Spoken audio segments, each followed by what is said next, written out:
Good afternoon guys, this is the one that I bought from Speed Cube shop.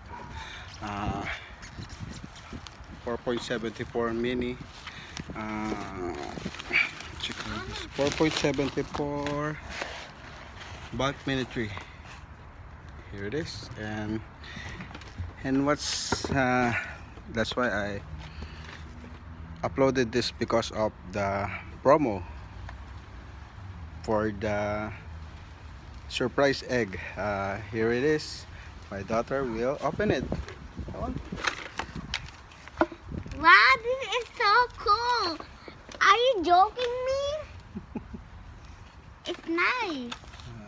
That's the pieces of the Black Mini. And what do we have? Okay, this is the code. That's why they say I got the code when I buy again. Thank you, Speed Cube Shop. Can upload this now. Bye.